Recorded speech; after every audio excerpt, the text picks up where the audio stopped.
ማቴዎስ ወንጌል ምዕራፍ 2 ኢየሱስም በይሁዳ ቤተልሔም በንጉሡ በሄሮድስ ዘመን በተወለደ ጊዜ እነሆ ሰብአ ሰገል የተወለደው የአይሁድ ንጉሥ ወዴት ነው?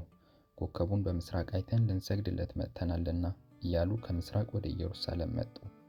ንጉሡ ሄሮድስም ሰምቶ ደነገጠ፣ ኢየሩሳሌምም ሁሉ ከእርሱ ጋር። የካህናትንም አለቆች የሕዝቡንም ጻፎች ሁሉ ሰብስቦ ክርስቶስ ወዴት እንዲወለድ ጠየቃቸው። እነርሱም አንቺ ቤተልሔም የይሁዳ ምድር ከይሁዳ ገዦች ከቶ አታንሽም፣ ሕዝቤን እስራኤልን የሚጠብቅ መስፍን ካንቺ ይወጣልና ተብሎ በነቢይ እንዲህ ተጽፏልና በይሁዳ ቤተልሔም ነው አሉት። ከዚህ በኋላ ሄሮድስ ሰብአ ሰገልን በስውር ጠርቶ ኮከቡ የታየበትን ዘመን ከእነርሱ በጥንቃቄ ተረዳ።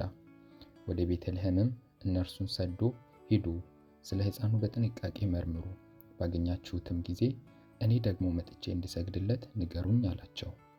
እነርሱም ንጉሡን ሰምተው ሄዱ። እነሆም በምሥራቅ ያዩት ኮከብ ሕፃኑ ባለበት ላይ መጥቶ እስኪቆም ድረስ ይመራቸው ነበር። ኮከቡንም ባዩ ጊዜ በታላቅ ደስታ እጅግ ደስ አላቸው። ወደ ቤትም ገብተው ሕፃኑን ከእናቱ ከማርያም ጋር አዩት፣ ወድቀውም ሰገዱለት።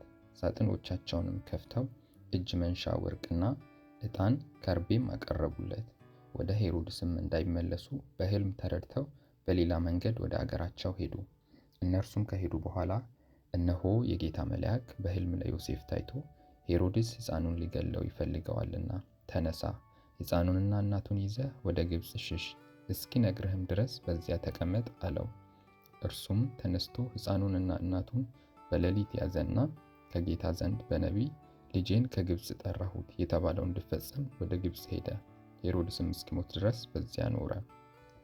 ከዚህ በኋላ ሄሮድስ ሰብአ ሰገል እንደተሳለቁበት ባየ ጊዜ እጅግ ተቆጣና ልኮ ከሰብአ ሰገል እንደተረዳው ዘመን በቤተልሔምና በአውራጃዋ የነበሩትን 2 ዓመት የሆናቸውን ከዚያም የሚያንሱትን ሕፃናት ሁሉ አስገደለ። ያን ጊዜ በነቢዩ ኤርምያስ ድምፅ በራማ ተሰማ፣ ልቅሶና ብዙ ዋይታ። ራሔል ስለ ልጆቿ አለቀሰች፣ መጽናናትም አልወደደችም፣ የሉምና የተባለው ተፈጸመ። ሄሮድስም ከሞተ በኋላ እነሆ የጌታ መልአክ በግብፅ ለዮሴፍ በሕልም ታይቶ የሕፃኑን ነፍስ የፈለጉት ሞተዋልና ተነሳ፣ ሕፃኑን እናቱንም ይዘህ ወደ እስራኤል አገር ሂድ አለ። እርሱም ተነስቶ ሕፃኑንና እናቱን ያዘና ወደ እስራኤል አገር ገባ። በአባቱ በሄሮድስ ፈንታ አርኬላዎስ በይሁዳ እንደነገሰ በሰማ ጊዜ ወደዚያ መሄድን ፈራ። በሕልምም ተረድቶ ወደ ገሊላ አገር ሄደ። በነቢያት ናዝራዊ ይባላል የተባለው ይፈጸም ዘንድ ናዝሬት ወደምትባል ከተማ መጥቶ ኖረ።